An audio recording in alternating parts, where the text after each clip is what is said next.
শুরু হলো নবম জাতীয় সংসদের সম্ভাব্য শেষ অধিবেশন। সরকারের মনোভাব দেখেই সংসদে ফেরার সিদ্ধান্ত নেবে বিএনপি। ফেলানী হত্যার চূড়ান্ত রায়ে ন্যায় বিচার না পেলে আপিল করা হবে জানিয়েছেন পররাষ্ট্রমন্ত্রী ডাক্তার দীপুমনি। আগামী মাসে স্থায়ী পে কমিশনের গেজেট প্রকাশ করা হবে জানিয়েছেন অর্থমন্ত্রী।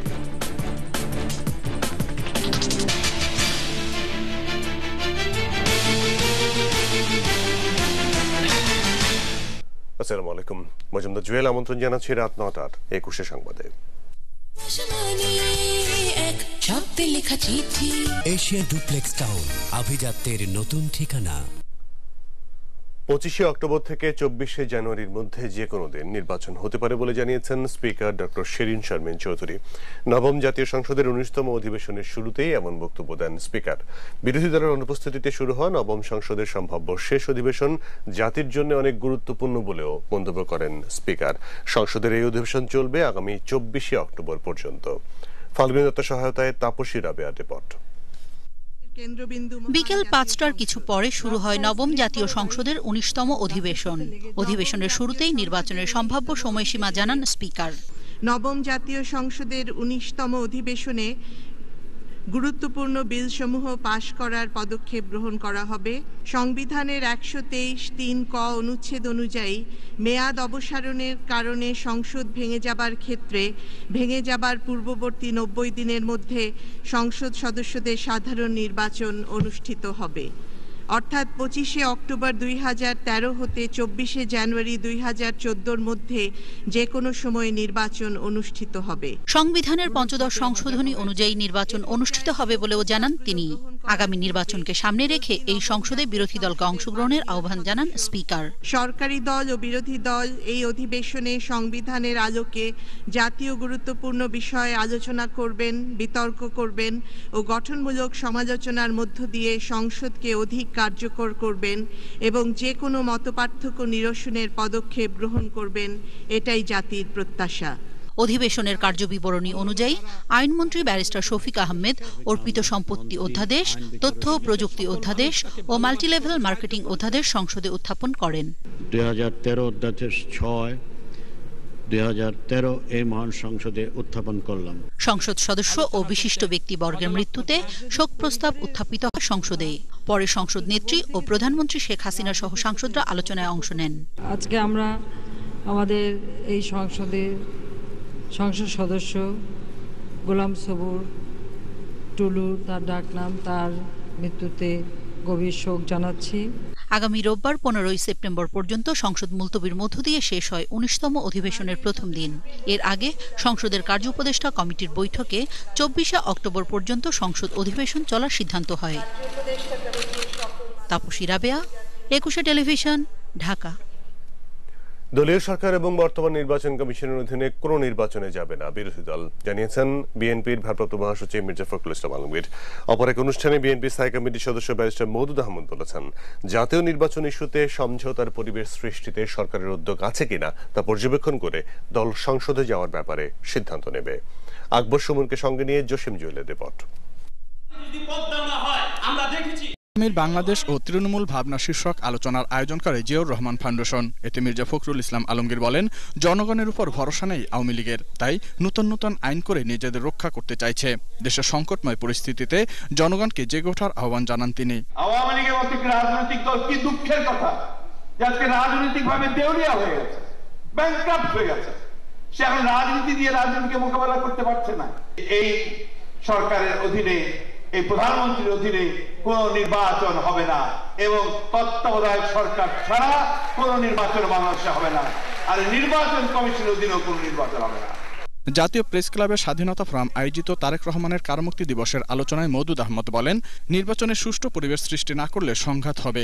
নির্দলীয় সরকার ব্যবস্থার পাশাপাশি নির্দলীয় প্রশাসন ও নিরপেক্ষ ও সুষ্ঠু নির্বাচনের ক্ষেত্রে গুরুত্বপূর্ণ বলে জানান তিনি। আমরা এই সংসদ অধিবেশন বর্জন করি নাই, আমরা এই সংসদ অধিবেশনে যেতে চাই, কিন্তু আমরা আজকে যাব না। কেন যাব না? আমরা সরকারের মনোভাব দেখতে চাই, সরকার কি ধরনের মনোভাব পোষণ করেন তারা আমরা দেখব, অনুবীক্ষণ করব, পর্যবেক্ষণ করব। সরকারের মানে আগামী দিনে সরকার কি কোনো রকমের সমঝোতার জন্য নতুন পরিবেশ সৃষ্টি করবে কি করবে না। নির্দলীয় সরকারের প্রধান উপদেষ্টা কে হবেন বা কিভাবে নির্বাচন করা হবে এ নিয়ে আলোচনা হতে পারে বলেও জানান মওদুদ আহমদ। কিন্তু আমরা আজকে যাব না। জসিম জুয়েল, 21 টেলিভিশন, ঢাকা। বিরোধী দলের অপপ্রচার মোকাবেলা এবং সরকারের সফলতা জনগণের সামনে তুলে ধরতে আগামী 3 দিনের মধ্যে চমক দেখানো হবে বলে জানিয়েছেন প্রধানমন্ত্রীর ছেলে সজীব ওয়াজেদ জয়। ধানমন্ডির সভানেত্রী কার্যালয়ে সাংবাদিকদের সঙ্গে অনানুষ্ঠানিক মতবিনিময় সভায় তিনি একথা বলেন। জয় বলেন, দলীয় কার্যক্রমে জড়িত হলেও আগামী নির্বাচনে তার প্রার্থী হওয়ার সম্ভাবনা নেই, শুধুমাত্র দলকে সহযোগিতা করতেই দেশে এসেছেন বলেও জানান তিনি আরো বলেন, বিরোধী দল থেকে চমক দেখানো যত সহজ, সরকারের থেকে তা অত্যন্ত কঠিন।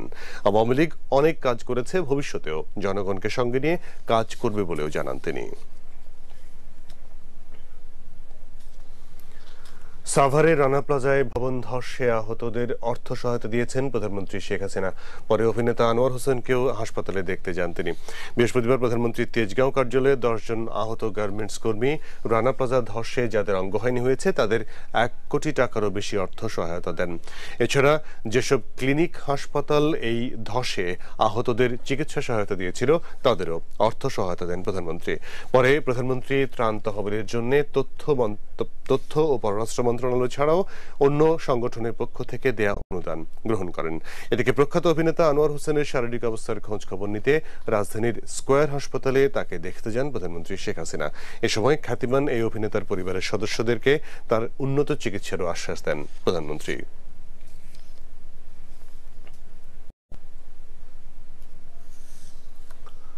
ফেলানী হত্যা চূড়ান্ত রায় ন্যায় বিচার না পেলে আপিল করার কথা জানিয়েছেন পররাষ্ট্রমন্ত্রী ডাক্তার দীপুমণি। আজ পররাষ্ট্র মন্ত্রণালয়ে সংবাদ সম্মেলনে মন্ত্রী জানান, এজন্য দিল্লির কাছে মামলার পদ্ধতি বিষয়ে জানতে চাওয়া হয়েছে।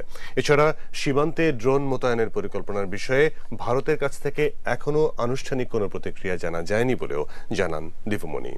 সরোজ সুমনের রিপোর্ট। সব বৈরিতা মুছে গিয়ে ভারত বাংলাদেশ সম্পর্কে এখন সহযোগিতার সুবাতাস বইছে বলে দাবি করলেন পররাষ্ট্রমন্ত্রী। তিস্তা বা সীমান্ত চুক্তি ঝুলে থাকলেও মন্ত্রী বললেন, প্রাপ্তি আছে দুদিক থেকেই। নিজের বিদেশ সফর নিয়ে নিয়মিত সংবাদ সম্মেলনে দীপুমণি জানালেন, কিশোরী ফেলানী হত্যার চূড়ান্ত রায়ে ন্যায় বিচার পেতে যা যা করা দরকার সব করা হবে। এটি একটি মর্মান্তিক একটি হত্যাকাণ্ড, যে হত্যাকাণ্ডের বিষয়ে ন্যায় বিচার আমরা সব সময় দাবি করেছি। রায়টি চূড়ান্ত হলে সেই রায়ে আমরা ন্যায় বিচার না পেলে আমরা অবশ্যই আপিল করব। ভারতের কাছেও তাদের যে পদ্ধতি, সেই পদ্ধতিতে এর পরে তাদের কি কি আছে চূড়ান্ত হওয়া পর্যন্ত সেই পদ্ধতিগুলোও জানতে চেয়েছি। আগামী নির্বাচন নিয়ে বন্ধু রাষ্ট্রগুলোর উদ্বেগে আশ্বস্ত করে মন্ত্রী বলেন, বাংলাদেশের নির্বাচন সব দলের অংশগ্রহণেই হবে। চলতি মাসে নিউ ইয়র্কে জাতিসংঘ অধিবেশনের বাইরে সরকারি ও বিরোধী দলের মধ্যে আলোচনা হতে পারে কিনা এ প্রশ্নের জবাবে তিনি বলেন, আলোচনা হতে পারে যে কোনো জায়গায়। আমরা তো আমাদের যারা রাজনৈতিক প্রতিপক্ষ থাকেন তাদের সঙ্গে তো আমরা যে কোনো জায়গায় যখন দেখা সাক্ষাৎ হয় আমরা তো আলোচনা করি। সেই আলোচনা যদি বাইরেও হয় তাতেও আমি কোনো সমস্যা দেখি না। বন্ধু রাষ্ট্র হিসেবে যে কারোই কোনো রকমের উৎকণ্ঠা হতে পারে বা উদ্বেগ হতে পারে। আমরা মনে করি যে আগামী নির্বাচন নিয়ে আসলে অনিশ্চয়তা থাকা উচিত নয়। এছাড়া ডক্টর ইউনূসের বিরুদ্ধে করফাকির অভিযোগের বিষয়ে মন্ত্রী বলেন, এতে যুক্তরাষ্ট্রের উদ্বিগ্ন হবার কোনো কারণ নেই। এদিকে কুড়িগ্রামে সংবাদ সম্মেলনে ফেলানীর বাবা বলেছেন, ন্যায় বিচার ও ক্ষতিপূরণ চেয়ে ভারত সরকারের কাছে চিঠি দিয়েছেন তিনি। আর ঢাকায় নিযুক্ত ভারতীয় হাইকমিশনার পঙ্কজ শরণ বেনাপোলে বলেছেন, ফেলানী হত্যা মামলার রায় নিয়ে বাংলাদেশ যে ব্যাখ্যা দিয়েছে তাতে ভালো ফল পাওয়া যাবে। সরোজ সুমন, 21 টেলিভিশন, ঢাকা। কর ফাঁকের বিষয়ে দেশের বিভিন্ন জাতীয় দৈনিকে প্রকাশিত গ্রামীণের 7 প্রতিষ্ঠানের যৌথ বিবৃতিকে সম্পূর্ণ মিথ্যা এবং ভিত্তিহীন দাবি করল জাতীয় রাজস্ব বোর্ড এনবিআর। বৃহস্পতিবার এক সংবাদ সম্মেলনে এমনটাই জানান এনবিআর চেয়ারম্যান গোলাম হোসেন। তিনি বলেছেন, গ্রামীণ মৎস্য ও পশু সম্পদ ফাউন্ডেশন, গ্রামীণ ক্যাপিটাল ম্যানেজমেন্ট, গ্রামীণ কমিউনিকেশনস, গ্রামীণ শক্তি, গ্রামীণ উদ্যোগ, গ্রামীণ ট্রাস্ট এবং গ্রামীণ কল্যাণ, এই 7 প্রতিষ্ঠানে বিভিন্ন উপায়ে বড় অঙ্কের কর ফাঁকে দিয়েছে। তবে আয়কর আইনের বিধিনিষেধের কারণে এই সম্পর্কিত কোনো কাগজপত্র উপস্থাপন করেনি এনবিআর। আর সংবাদ সম্মেলন হলেও সাংবাদিকদের কোনো প্রশ্নের জবাব না দিয়েই উঠে যান এনবিআর চেয়ারম্যান। যে 7টি কোম্পানি সম্পর্কে বক্তব্য উপস্থাপিত হয়েছে বিভিন্ন সংবাদপত্রে, তার উপরে জাতীয় রাজস্ব বোর্ডের অবস্থান তুলে ধরার জন্য আয়কর আইনে ধর্মীয় ও দাতব্য উদ্দেশ্যে প্রাপ্ত স্বেচ্ছা প্রণোদিত অনুদানকে করমুক্ত করা হয়েছে, কিন্তু প্রতিষ্ঠানটি কাপড় তৈরি ও বিক্রি করার কাজে নিয়োজিত, যা ধর্মীয় ও দাতব্য উদ্দেশ্য গঠিত নয়। গ্রামীণ কৃষি ফাউন্ডেশনকে সুদ ব্যতিরেকে ঋণ প্রদান করে সুদ খাতে আয় প্রদর্শন করা হয়নি এবং এ খাতে আয়কর প্রদান করা হয়নি।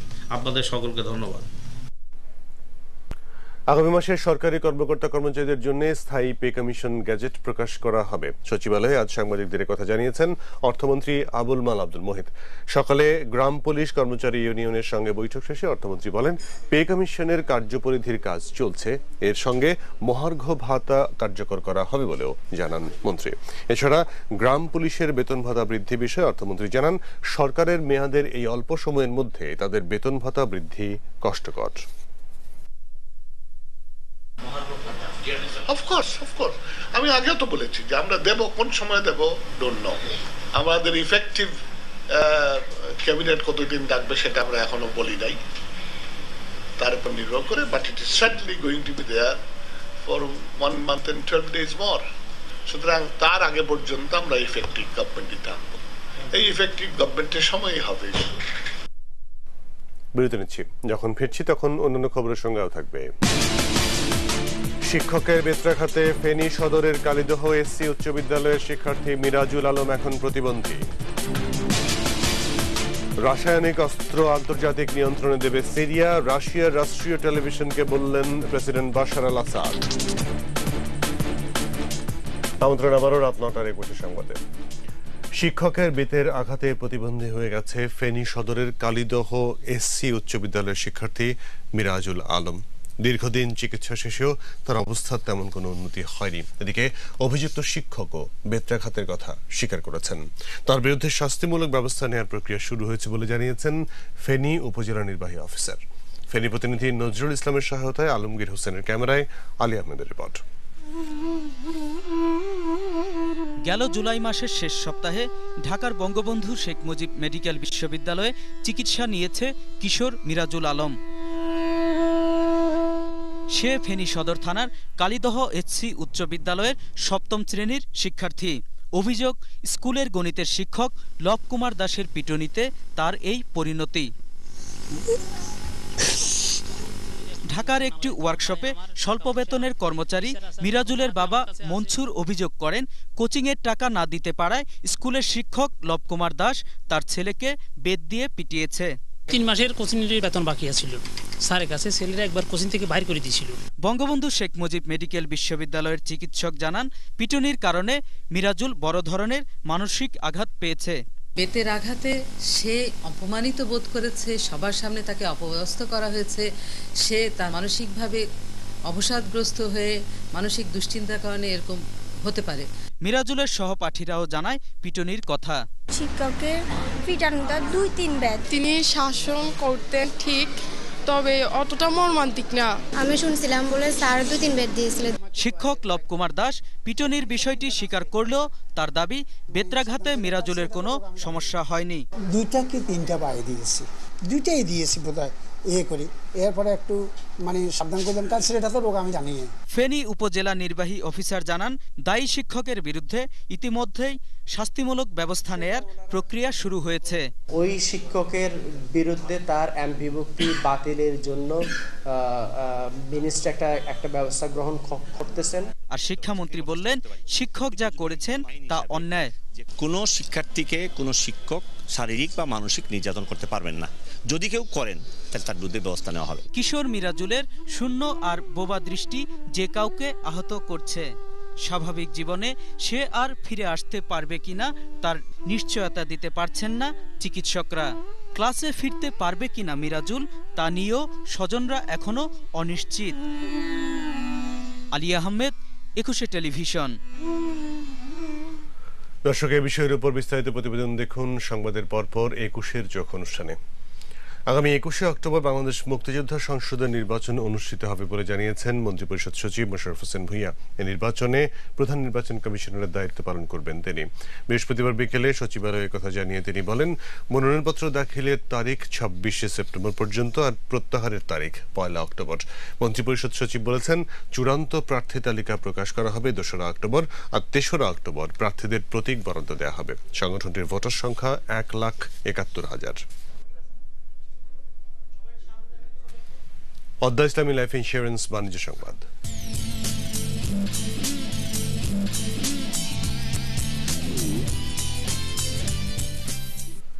বাংলাদেশের পানি ব্যবস্থাপনার উন্নয়নে কাজ করতে আগ্রহ প্রকাশ করেছে সফররত 19 সদস্যের ডাচ প্রতিনিধি দল। বৃহস্পতিবার Dhaka chamber of commerce and industries, বাংলাদেশস্থ নেদারল্যান্ড দূতাবাস এবং নিরোড বিশ্ববিদ্যালয়ের এক মত বিনিময় সভায় তারা একথা জানান। এ সময় ডিসিসিআই সভাপতি সবুর খান নেদারল্যান্ডকে বাংলাদেশ থেকে ওষুধ, সিরামিক, ফুটওয়্যার এবং প্লাস্টিক জাতীয় পণ্য আমদানির আহ্বান জানান। বাংলাদেশে বিনিয়োগের অফুরন্ত সুযোগ রয়েছে উল্লেখ করে তিনি বলেন, ডাচ ব্যবসায়ী এবং উদ্যোক্তারা বাংলাদেশ সরকারের দেয়া প্যাকেজ সুবিধা গ্রহণ করে এদেশে আরো বেশি বিনিয়োগ করতে পারেন। মডার্ন ডায়াগনস্টিক সেন্টার, আন্তর্জাতিক সংবাদ।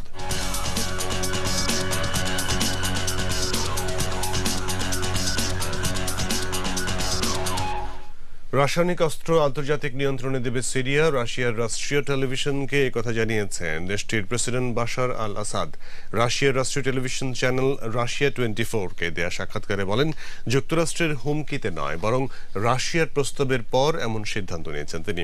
এর আগে গেল 21শে অগস্ট দামেস্কে রাসায়নিক অস্ত্রের হামলায় 1000-এরও বেশি মানুষ মারা যাওয়ায় আসাদ সরকারকে অভিযুক্ত করে যুক্তরাষ্ট্র। তবে সেই অভিযোগ অস্বীকার করে বিদ্রোহীদের উপর দোষ চাপায় সিরীয় সরকার। এদিকে এই বিষয়ে কথা বলতে মার্কিন পররাষ্ট্রমন্ত্রী জন কেরির সঙ্গে জেনেভায় বৈঠকে বসছেন রাশিয়ার পররাষ্ট্রমন্ত্রী সের্গেই লেভরভ। খেলার খবর, ক্রিকেট। ঢাকা প্রিমিয়ার ক্রিকেট লিগে জয় পেয়েছে আবাহনী, মোহামেডান এবং শেখ জামাল ধানমন্ডি ক্লাব। ফতুল্লায় আবাহনী 212 রানে ক্রিকেট কোচিং স্কুল, বগুড়ায় মোহামেডান 34 রানে প্রাইম ধলেশ্বর এবং রাজশাহীতে শেখ জামাল 16 রানে কলাবাগান ক্রীড়া চক্রকে হারিয়ে শুভ সূচনা করেছে। আর জানাচ্ছেন আবু হুরায়রা তামিম। ফতুল্লায় টস হেরে ব্যাট করতে নেমে দলীয় 20 রানে অধিনায়ক শাহরিয়ার নাফিসকে হারিয়ে চাপে পড়ে আবাহনী। তবে নাজিমুদ্দিন ও থারাঙ্গা পারানা বিতানা 65 রান করে সে চাপ ভালোই সামাল দেন। নাজিম 41 ও থারাঙ্গা 32 রান করে আউট হন। এরপর ইন্ডিকা সারাম হাফ সেঞ্চুরি করলে 247 রানে শেষ হয় আবাহনীর ইনিংস। 248 রান জয়ের লক্ষ্যে ব্যাট করতে নেমে আলামিনের মারাত্মক বোলিংয়ে মাত্র 35 রানেই শেষ হয় ক্রিকেট কোচিংয়ের ইনিংস। আলামিন 16 রানে 6 উইকেট নেন। বগুড়াতে টস জিতে ব্যাট করতে নেমে আফগান ব্যাটসম্যান মোহাম্মদ নবীর সেঞ্চুরিতে 8 উইকেটে 307 রান তোলে মোহামেডান। নবী 90 বলে 13-4 ও 9 ছক্কায় 146 রান করে আউট হন। এছাড়া শুভ 45, ধীমান 28 ও দিলশান 25 রান করেন। জবাবে মেহেদি ফারুক ও শামপাথের হাফ সেঞ্চুরিতে জয়ের কাছাকাছি গিয়েছিল প্রাইম ধলেশ্বর। তবে বাকি ব্যাটসম্যানরা বড় ইনিংস গড়তে না পারলে 273 রানেই শেষ হয় ধলেশ্বরের ইনিংস। এদিকে রাজশাহীতে জুনায়েদ সিদ্দিকীর 95 ও মুশফিকের 43 রানে ভর করে 262 রান তোলে শেখ জামাল। জবাবে নাইম ইসলামের হাফ সেঞ্চুরি সত্ত্বেও 246 রানে শেষ হয় কলাবাগান ক্রীড়া চক্রের ইনিংস। আবু হুরায়রা তামিম, 21 টেলিভিশন, ঢাকা। শেষ করছি রাত 9টার 21 সংবাদ। যাবার আগে শিরোনামগুলো আরো একবার। শুরু হলো নবম জাতীয় সংসদের সম্ভাব্য শেষ অধিবেশন। সরকারের মনোভাব দেখেই সংসদে ফেরার সিদ্ধান্ত নেবে বিএনপি। ফেলানী হত্যা চূড়ান্ত রায়ে ন্যায় বিচার না পেলে আপিল করা হবে জানিয়েছেন পররাষ্ট্রমন্ত্রী ডাক্তার দীপুমণি। আগামী মাসে স্থায়ী পে কমিশনের গেজেট প্রকাশ করা হবে জানিয়েছেন অর্থমন্ত্রী।